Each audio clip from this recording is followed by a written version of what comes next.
Hey, how's it going, Tim? T-Town T-shirts. Hey, I'm back. I'm going to show a little digitizing software. I have Chroma Luxe on my software. I have seen a couple questions about how to get make your new center when you're trying to do a center and a side piece. You can do a center and both side pieces, but in Chroma Luxe, this is how I do it. So if you would like to have a logo on the side and then the main logo in the middle, so for what I do is I'll go full screen on my software system. So here we are here. Let me just minimize that. Uh, so we want to get the center location. If you click and hold, you can get out blue lines. This is at 0, 0. It doesn't have to be at 0, 0, but that's the way that goes. Uh, and we'll get to this part in a little bit about how I locate mine. Um, so actually, we'll go from here. So I like to do about 4 inches to the front side of that. That's going to be a good indication from the center of your hat to the closest part to the opposite side of the front of the hat. It's right around 4 inches. This one looks like it was a little bit closer into 4 inches. So that's what I do. I also like to take my side logo farther down. I don't like this lined up with the bottom of this because you can get lower on the side than you can to the brim of the hat. So that's one thing I like to do. So this is how I get to the center. So up here next to the realistic view is start and stop. It looks like a stoplight signal that you have in the house on the street. So click this side little drop down bar. You want to hit one location. I guess you want to click the left, make sure it's enabled. Click over here. You want to hit one location, and just for reference, I clicked that. That's gonna be the new center of the hat.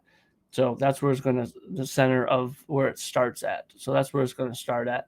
So who knows where this is gonna line up if you export it and put it on there. So what I like to do is I zoom in to my center of my logo or where I'm going to put that at. I'm going to turn off realistic view so you can see the center point. So back over here on the side, go to one location. Now you have your cursors on the screen. If you can see over here, there's up and down spots. So you want to find the center. So line it up as close as you can. Left click, there's your new center. So now when you export it out of the software system, when you export it out, you will have that be the center. That's where you'll line up your center, and then everything else will fall into place if you have it lined up correctly. So like I said, I like to go 4 inches over, measure it, figure out where you want to be at. You may not want to be at 4 inches. You may want to be a little shorter, whatever. Every hat's probably different. And I do know that from a flat bill, same hat, to a curved bill hat, it's the same. So, but I like to go a little bit lower because it gets a little bit lower. This one, I didn't get to do that, but that's okay. So that's how I find the center or mark the center in Chroma Luxe.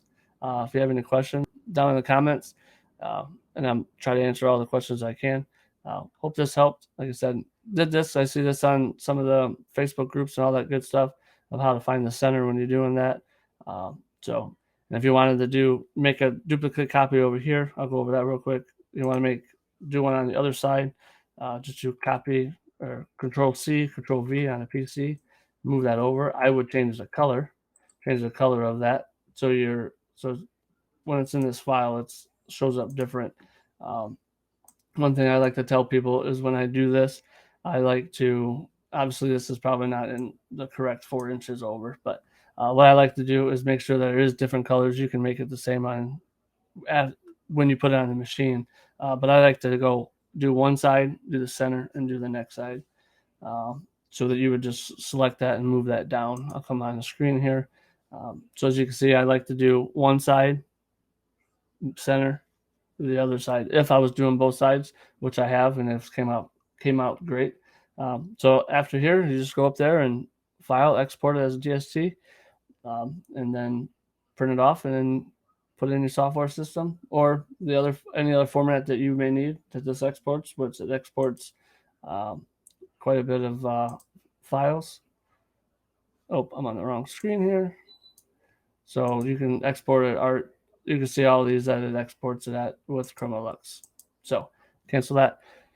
So I hope that helped.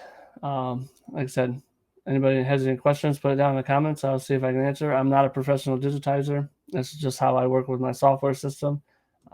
And hope that helps. Thanks. We will see you on the next one. Peace.